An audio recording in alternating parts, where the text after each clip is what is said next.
દાહોદ જિલ્લાના જાલોદ તાલુકાના લીંબડી ગ્રામ પંચાયતમાં 56 સફાઈ કામદારોને 20 થી 25 વર્ષથી માત્ર મહિને 3,250 રૂપિયા પગાર ચૂકવવામાં આવે છે, ત્યારે સફાઈ કામ કરતા વાલ્મીકી સમાજના લોકોને સરકારી ધારા ધોરણ મુજબ પગાર ન ચૂકવતા વાલ્મીકી સમાજ દ્વારા લીંબડી પંચાયત પર ધરણા પ્રદર્શન કરવામાં આવ્યું છે। ત્યારે ખૂબ જ ઓછા પગારમાં વાલ્મીકી સમાજના લોકો પોતાના પરિવારનું ગુજરાન ચલાવી શકે તેમ નથી, જ્યારે સરકારી ધારા ધોરણ મુજબ 6,665 રૂપિયા જેટલો પગાર ચૂકવવાનો સરકારનો પરિપત્ર જાહેર થયેલો છે। ત્યારે સરકારના ધારા ધોરણ મુજબ પગાર ન મળે ત્યાં સુધી સફાઈ કામદારોએ ધરણા પર રહેશે અને જો સફાઈ કામદારોની માંગો પૂરી ન થાય ત્યાં ગાંધી ચિંધ્યા માર્ગ અપનાવશે હોવાની ચીમકી પણ ઉચ્ચારવામાં આવી છે। ત્યારે લીંબડી સફાઈ કામદારો હજી સુધી ધરણા યથાવતને લઈને કોંગ્રેસના પાર્ટીના ધારાસભ્યો દ્વારા આ સફાઈ કામદારોની મુલાકાત લેવામાં આવી હતી।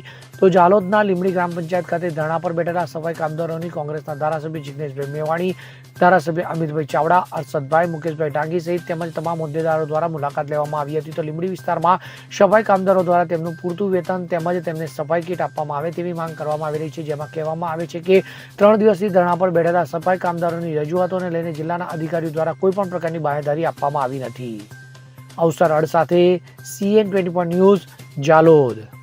હવે જુઓ દેશ દુનિયાની તમામ ખબરો તમારી આંગળીના ટેરવે। ઉઠાવો મોબાઈલ અને Google Play Store પરથી ડાઉનલોડ કરો અમારી CN24 ન્યૂઝ મોબાઈલ એપ।